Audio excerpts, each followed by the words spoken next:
안녕하세요. 반갑습니다. 무진의 내 손안의 책방에서는 국내외 독자들로부터 사랑을 듬뿍 받고 있는 작가님들의 책을 읽어드리고 있습니다. 짬짬이 시간 내셔서 내 손안의 책방으로 마시러 오십시오. 구독은 사랑, 좋아요는 정, 알람은 필수. 아시죠? 오늘은 류시아 시인의 신작 우화집을 준비했습니다. 독특한 그림, 개성 뚜렷한 주인공들, 의미 가득한 이야기, 오랜만에 우화 읽는 재미를 선물하는 바보들의 마을 해움으로 여행을 떠나보겠습니다. 본 영상은 출판사로부터 인생 우화 내용 중 두 파트의 내용만 낭독하는 것을 허락받고 제작되었음을 알려드립니다. 낭독에 앞서 먼저 책 소개를 간단히 해드리겠습니다. 말씀하신 대로 제목은 인생 우화, 저자는 류시화, 그림은 블라디미르 루바로프, 출판사는 연금술사. 책 구성은 폴란드 남동부의 작은 해운마을 이야기들을 저번으로 삼아 재창작한 우화들과 그 이야기에서 영감을 얻어 저자가 창작한 45편의 우화들로 이루어져 있습니다. 자, 먼저 그럼 저희 책 속으로 들어가 보도록 하겠습니다. 자, 먼저 자기 집으로 여행을 떠난 남자. 한 번은 해움의 부자 상인이 일주일 동안 바르샤바를 여행하고 돌아왔다. 그는 자신이 경험한 아름다운 상점과 높은 건물과 볼거리들이 즐비한 경이로운 도시에 대해 만나는 사람마다 자랑을 늘어놓았다. 신발 수송공 슐로모는 질투심 때문에 더 이상 듣고만 있을 수 없었다. 자신의 눈으로 그 위대한 도시를 직접 보고야 말겠다고 결심했다. 슐로모는 가난하지만 자신만의 내면 세계를 가진 사람이었다. 그는 언제나 다른 도시, 다른 장소를 꿈꾸었다. 해움에서 태어나 해움에서 자라고 해움에서 결혼하고 자신이 아는 모든 것을 해움에서 배웠지만 해움이 세상의 전부가 아니란 걸 알고 있었다. 그래서 더 넓은 세상을 경험하기 위해 언젠가는 긴 여행을 떠나는 꿈을 가슴에 품고 살았다. 그런데 슐로모에게는 천성이 게으르고 잠이 많다는 치명적인 약점이 있었다. 게다가 형색만 신발 수송공이지 변변한 가게도 없이 아내 골다의 생활력에 의지해 살고 있는 터라 여행은 말 그대로 공상에 불과했다. 하지만 부자 상인의 여행담을 지겹도록 듣고 난 후부터는 다른 어떤 것도 머리에 들어오지 않았다. 반드시 바르샤바로 가야만 해. 오직 그 생각 때문에 밥이 넘어가지도 일이 손에 잡히지도 않았다. 마음속에는 그 경이로운 도시를 직접 여행하는 상상뿐이었다. 아침에 슐로모는 아내에게 선언했다. 나는 바르샤바에 갈 거야. 아내 골다가 말했다. 그 먼 곳을 무슨 수로 가겠다는 거야. 장거리 여행은 잠이 많은 당신에게 어울리지 않아. 내가 시장에 채소 팔러 다녀올 동안 집에서 애들이나 잘 보고 있으셔. 슐로모는 고개를 저으며 단호하게 말했다. 아니야, 난 바르샤바에 꼭 가고 말 거야. 어처구니 없어 하며 아내가 물었다. 바르샤바에 가서 뭘 할 건데? 슐로모가 말했다. 그럼 해움에서 내가 뭘 하는데? 어차피 하는 일이 없긴 마찬가지야. 아내가 다시 물었다. 여비는 무슨 수로 마련할 거야? 돈이 없으면 바르샤바까지 걸어서 가겠다며 슐로모는 물러서지 않았다. 아내가 비웃으며 말했다. 가뜩이나 낡은 신발이 금방 닳아서 구멍이 날 텐데? 그렇다면 신발을 손에 들고 맨발로 가겠다고 슐로몬은 주장했다. 아내가 다시 말했다. 얼마 못 가서 지쳐 쓰러질 텐데도? 슐로몬은 그런 건 상관없다고 말했다. 골다의 거듭된 만류에도 불구하고 그는 아이들이 깨기 전에 빵 한 덩이와 치즈 한 조각, 양파 하나를 챙겨 길을 떠났다. 헤움에는 바르샤바 길이라는 거리가 있었기 때문에 슐로몬은 그 길이 이름 그대로 바르샤바로 이어진다고 믿었다. 거대한 도시를 만난다는 설렘으로 생전 처음 떠나는 여행에 대한 흥분으로 하늘을 날 것만 같았다. 이내 집과 가게들이 시야에서 사라지고 처음 보는 강과 들판이 나타났다. 길에서 마주치는 사람들도 모두 낯선 얼굴이었다. 새로운 풍경에 취해 발에 차이는 돌조차 의식하지 못했다. 쉬지 않고 몇 시간 동안 걸은 끝에 슐로몬은 나무 한 그루가 서 있는 두 갈래길에 이르렀다. 허기도 달래고 앞으로 남은 여행을 위해 잠시 낮잠을 자기에 적당한 장소였다. 그때 문득 한 가지가 염려되었다. 만약 잠에서 깨어났을 때 방향 감각을 잃으면 어떻게 하지? 어느 쪽이 바르샤바로 가는 길이고 어느 쪽이 헤움으로 가는 길인지 모를 수도 있어. 방향을 혼돈하지 않게 신발이 바르샤바 쪽을 향하도록 놓아둬야 되겠어. 그래서 신발코는 바르샤바를 향하고 뒤꿈치는 헤움을 향하게 해서 길 한복판에 가지런히 놓아두었다. 그런 다음 빵 한 조각과 치즈와 양파 반쪽을 먹고 나서 나무 둥치에 기대어 고온히 잠들었다. 슐로모가 잠든 사이 그 근처에 사는 이발사가 우연히 그곳을 지나다 길에 놓인 신발 한 컬레를 보고 걸음을 멈췄다. 내 발에 잘 맞겠군. 그는 주위를 둘러본 후 신발을 주워들었다. 그런데 생각보다 낡고 깔창에서 고약한 냄새가 풍겼다. 이발사는 이마를 찌푸리며 세상에 누가 이런 누더기 신발을 신겠어? 하고 땅에 던져버렸다. 바닥에 떨어지면서 공교롭게도 신발코가 헤엄을 향하게 되었다. 잠에서 깬 슐로몬은 자신의 신발이 그 자리에 그대로 놓여 있는 것을 보고 내심 미소 지었다. 난 정말 머리가 좋아. 바르샤바가 어느 방향인지 신발코가 분명하게 가리키고 있잖아. 신발끈을 졸라매며 그는 중얼거렸다. 그리고 기분 좋게 신비의 도시를 향한 여행을 계속했다. 속도를 내어 걸어서 그런지 몇 시간 걷지 않았는데도 빵 굽는 냄새, 전 부치는 냄새, 수프 끓이는 냄새가 풍겨왔다. 꿈의 도시가 가까워 오고 있음을 알 수 있었다. 도시 외곽에 들어선 슐로몬은 눈앞에 펼쳐진 풍경에 깜짝 놀랐다. 그는 탄성을 지르며 말했다. 세상에 이럴 수가. 바르샤바는 내가 기대했던 모습이 전혀 아니야. 내가 사는 헤움과 어쩌면 이렇게 똑같을 수 있지? 자신은 분명히 아침 일찍 헤움을 떠났으며 바르샤바를 향해 하루 종일 걸었다.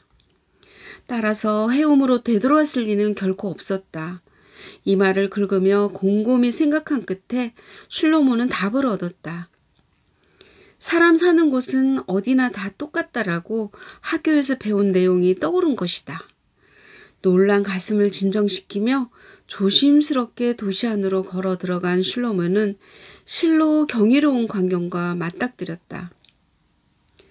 헤움에 있는 것과 정확히 똑같은 빵가게가 나타나고 유리 너머로 한 남자가 손을 흔들며 인사를 하는 것이었다. 안녕. 눈으로 보면서도 믿을 수가 없었다. 슐로몬은 고개를 흔들며 중얼거렸다.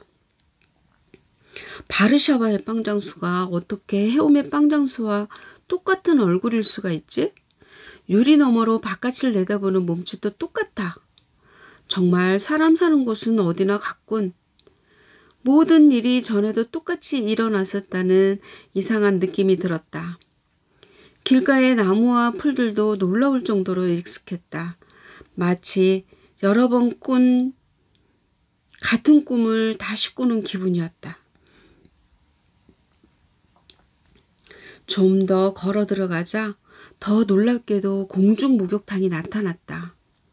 세상에, 해움의 공중 목욕탕을 그대로 옮겨놓은 듯 입구와 간판까지 똑같아. 더 많은 사람들을 지나치면서 놀라움은 커져만 갔다. 한 사람 한 사람 모두가 해움 사람들과 똑같이 닮았고 해움의 납비와 똑같은 납비가 있었다. 문득 술로몬은 자신이 눈에 많이 익은 골목에서 서 있음을 알았다. 이 길은 우리 집으로 가는 골목과 매우 닮았어. 그리고 저길 봐. 저 집은 우리 집과 아무 차이가 없어. 페인트질이 벗겨진 것과 똑같아.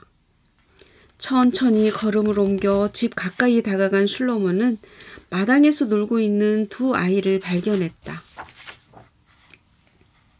우리 아이들과 똑같이 생겼잖아. 어떻게 이럴 수가 있지?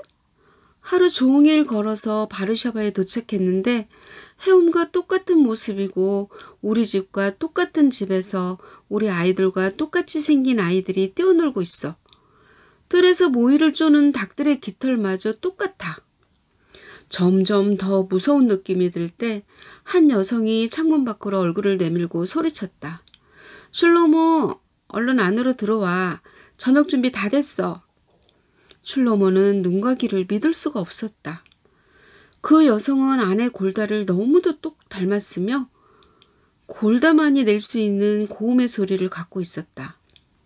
더 기절할 일은 그녀 남편의 이름도 자신과 똑같은 술로모라는 사실이었다. 술로모는 머리를 흔들며 집 안으로 들어갔다. 실내에 가구 배치까지 자신이 사는 집과 정확히 일치했다. 아이들은 해움에 두고 온 아이들과 마찬가지로 버릇이 없었다. 티격태격하고 징징거렸다. 그리고 요람에는 얼마 전 태어난 자신의 쌍둥이 딸을 똑같이 복제한 두 아기가 잠들어 있었다. 어떻게 이런 우연의 일치가 있을 수 있지? 이건 우연 이상이었다. 촛불을 밝힌 자신의 집에 있는 곳과 똑같은 식탁에 앉아 있으니 해움에 있는 집과 식구들에 대한 그리움이 밀려왔다. 그럼에도 한 가지 궁금한 점이 있었다. 바르샤바가 해움과 똑같은 모습이고 이 집과 아이들과 그 아이들의 엄마가 해움에 있는 자신의 집과 아이들과 아내를 정확히 닮았지만 이 집을 함께 소유하고 이 아이들의 아버지이며 사랑하는 아내 골다와 똑같이 생긴 여성과 결혼한 남자는 과연 누구일까? 이 집에 사는 술루모라는 남자를 꼭 한번 만나보고 싶었다. 그 남자도 자신과 똑같이 생기고 똑같은 생각을 하는 남자인지 확인하고 싶었다. 그도 그날 아침 여행을 떠났다고 했다. 그래서 술로모는 그가 나타날 때까지 그 집에서 지내며 기다리기로 마음먹었다. 그러는 사이 그 집의 아이들이 그를 아빠라고 부르고 있었다. 아마도 그를 보니 그들의 아빠가 떠오른 모양이었다. 다른 사람들의 눈에 술로모는 전과 마찬가지로 가난하고 잠이 많은 신발 수송공이었지만 그는 이제 완전히 다른 내면 세계를 가진 사람이었다. 사람들이 그를 자신들이 아는 술로모와 혼동을 할 때마다 그는 말하곤 했다. 나는 당신들이 아는 술로모가 아닙니다. 그리고 여기는 내 집이 아닙니다. 나는 이곳이 아닌 다른 곳에서 왔습니다. 그곳에도 당신들과 똑같이 생긴 사람들이 똑같은 일을 하면서 살고 있습니다. 당신들은 그곳이 궁금하지 않습니까? 사람들은 일이 바빠서 한 귀로 듣고 다른 귀로 흘렸지만 술로모는 사람 사는 곳은 어디나 같다라는 사실을 깊이 경험한 사람이었다. 하지만 아내와 똑같이 생기고 이름도 골다인 여자가 차려주는 밥을 먹으며 이따금 공상이 밀려오는 것은 어쩔 수 없었다. 다른 슐로모는 지금 어디에 있을까? 그는 언제 이 집에 돌아올까? 그가 돌아와야만 사람들이 내 말을 믿을 텐데 왜 오지 않는 것일까? 내 진짜 아내 골다는 무엇을 하고 있을까? 나를 기다리고 있을까? 아니면 바르샤바에서 해움으로 여행을 떠난 또 다른 슐로모와 살고 있을까? 그런데 난 왜 그곳으로 돌아가지 않지? 사람 사는 곳이 다 똑같다면, 그리고 다른 모든 마을도 이곳과 똑같다면, 온 세상이 하나의 거대한 해움인 걸까? 그렇다면 굳이 돌아갈 필요가 있을까? 아무리 생각해도 답을 알 수 없었다. 그래서 솔로몬은 아직까지 해움의 자기 집과 똑같이 생긴 바르샤바의 그 집에서 살고 있다. 잠이 많긴 해도 진실을 알기 위해서는 어떤 고난도 마다하지 않는 성격이기 때문이다. 네, 다음에는 바보들의 인생 수업을 읽어드리겠습니다. 시대가 변하면서 해움에도 정치적 야망을 지닌 사람이 나타났다. 마젤도 그중 한 사람이었다. 여러 차례의 시도 끝에 그는 정치 지도자로 우뚝 섰으며 죽을 때까지 그 자리를 고수하기를 원했다. 해움은 중앙 광장을 중심으로 형성되어 있었다. 광장 옆에 회당이 있고 그 옆에는 학교, 공중 목욕탕, 빵가게가 있었다. 그리고 그 옆에 마젤이 똑똑한 자식들과 함께 살아가는 대저택이 있었다. 그 건물 뒤로는 좁은 골목들이 있어 단순하고 선한 사람들이 모여 살았다. 양복장이, 땜장이, 굴뚝 청소부, 신발 수송공, 푸죽관, 주인 등이 그들의 닭과 말과 젖소와 함께 살았다. 그 너머에는 커다란 헛간이 있어서 외지에서 온 방문객이나 여행자들이 말과 마차를 보관할 수 있었다. 어느 날 헛간이 있는 곳에서 검은 연기가 솟아올랐다. 맨 먼저 연기를 목격한 마젤의 아내가 학교 안으로 달려가 종을 치며 외쳤다. 불이야, 헛간에 불이 났어요. 사람들이 즉시 광장으로 모였다. 지도자 마젤이 외쳤다. 얼른 헛간으로 갑시다. 불이 다른 건물로 번지기 전에 꺼야만 하오. 사람들은 서둘러 마을 끝으로 달려갔다. 헛간 전체가 불길에 휩싸여 있었다. 목재로 지어진 벽은 안쪽으로 무너지고 있고 가련한 동물들이 불길과 연기에 갇혀 울부짖었다. 헛간 바닥에 깔린 마른 집 때문에 빠르게 불이 번졌다. 사람들은 어떻게 할 것인지를 놓고 논쟁을 벌였다. 제화공 슈물이 말했다. 헛간을 지키기는 이미 늦었어. 동물들도 구조하기 어렵고 조심성 없는 마곡간지기가 담뱃불을 떨어뜨린 거야. 맞아. 생선가게 주인 모트케가 동요하며 말했다. 사방에 마른 집을 잔뜩 깔아놓은 것도 부주의했어. 미리 올바르게 판단했으면 재난을 막을 수 있었어. 우유 배달부 애댁이 말했다.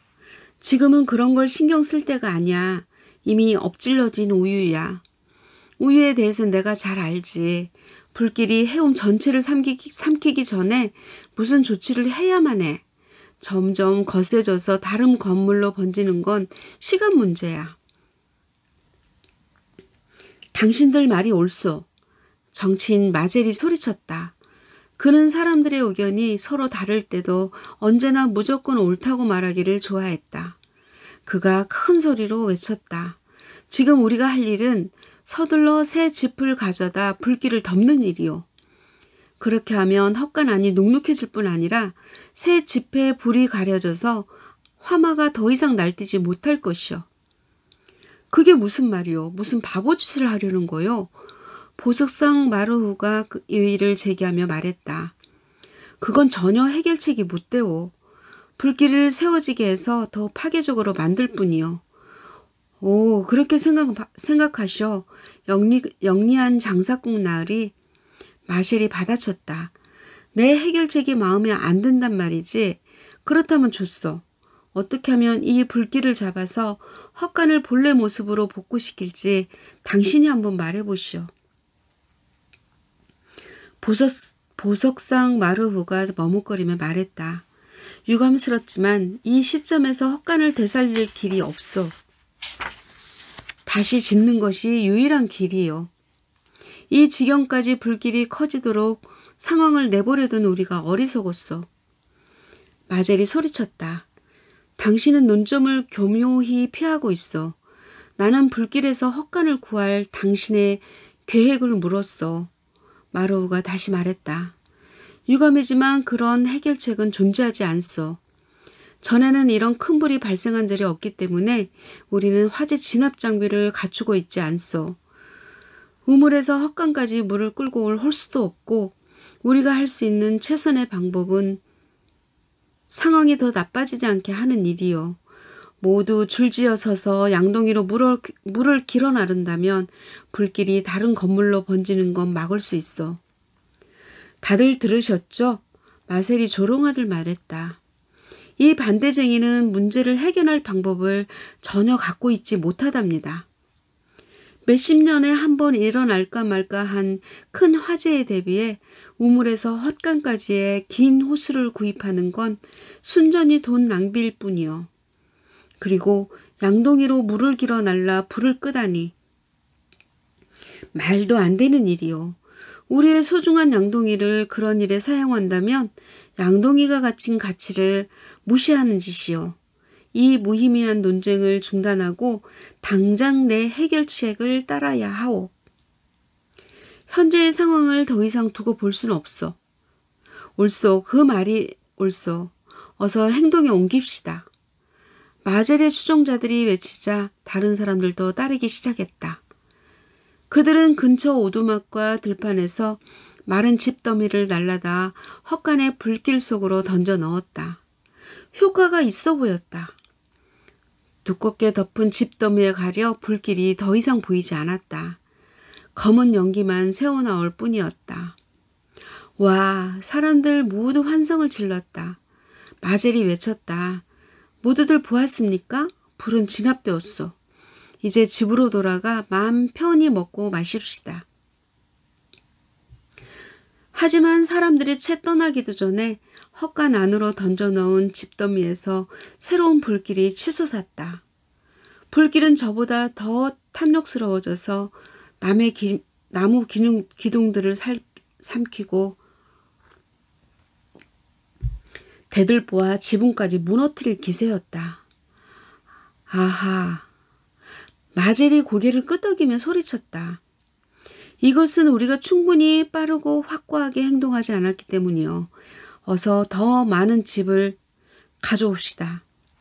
당신 완전히 미쳤어. 혹시 술에 취했거나 정신이 이상해진 건 아니오? 또다시 보석상 바로우가 반대하고 나섰다. 당신의 주장이 실패로 끝났다는 걸 모르겠어? 오히려 화재를 더 키울 뿐이었어. 불은 이제 훨씬 더 위험해졌어. 잘난치 않은 보석상 나리. 당신이 화재 진압에 대해 뭘 안다고 그러시오. 마젤이 응수했다. 당신은 이미 자신이 헛간을 구할 더 나은 해결책을 갖고 있지 않다는 걸 인정했어. 마젤은 사람들에게 2배의 노력을 기울이도록 독려했으며 사람들은 근처의 집과 마구간으로 허둥지둥 달려가 더 많은 집더미를 날라왔다. 그리고 2배나 많은 집을 헛간 안으로 던져 넣었다. 새로 던져 넣은 집더미 아래로 불길이 사라졌다. 마젤은 화재 진압 축하 파티를 지시했으며 회당의 지하 저장고에서 예배에 사용하는 포도주까지 가져왔다.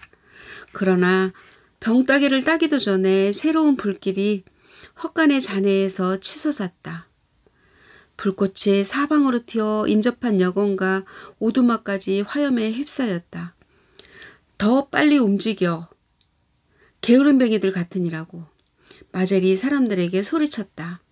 그런 식으로 느릿느릿 집더미를 가져오면 아무 일도 안 된단 말이야. 얼른 새 집을 투입해야만 해. 하지만 이때쯤 사람들의 불안과 분노도 함께 치솟았다.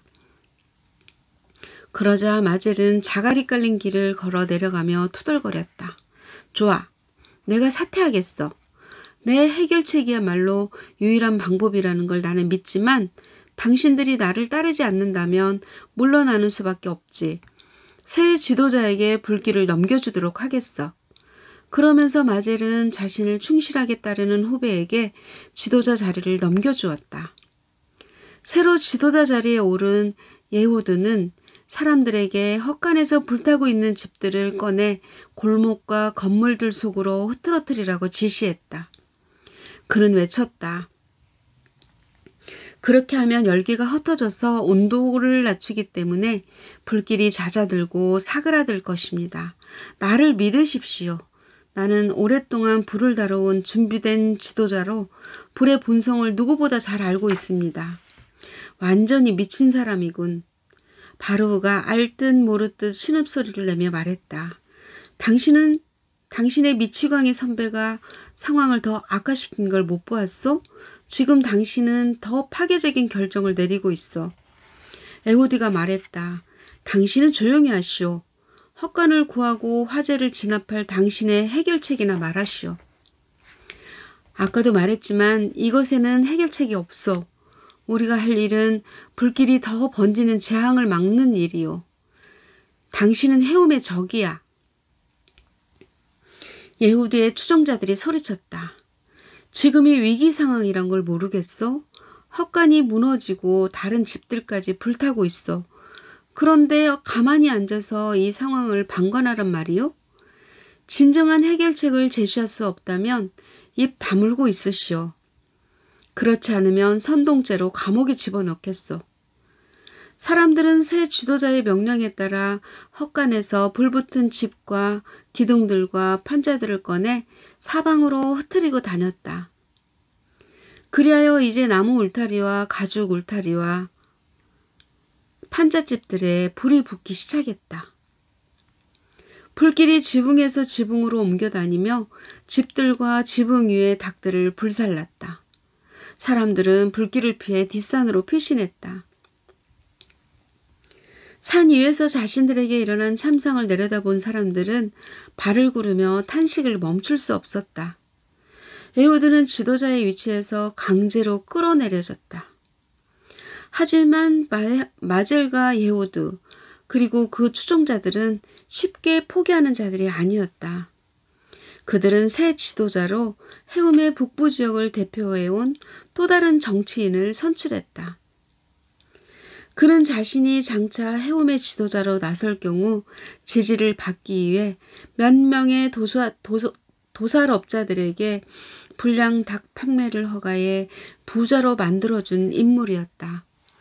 새 지도자는 큰 목청으로 사람들에게 외쳤다.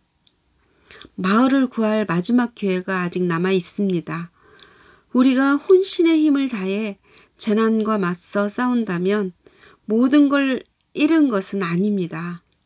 모두가 일심단결해야 합니다. 바로 당신까지도 협력해야 하오. 나는 지도자로서 여러분 모두에게 명령합니다. 그런 다음 그는 광장이 떠나가도록 외쳤다. 더 많은 집을 가져오시오. 네, 여기까지입니다. 이 외에도 나머지 43편의 우화들이 있습니다. 정말 기상천외한 이야기들이 많이 있습니다. 자, 이 책은 가족이 함께 읽을 수 있는 인생 우화.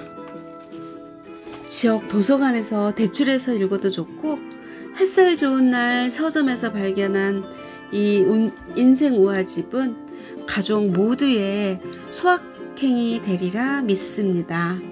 끝까지 경청해 주셔서 고맙습니다. 다음 주 목요일에 만나요. 안녕.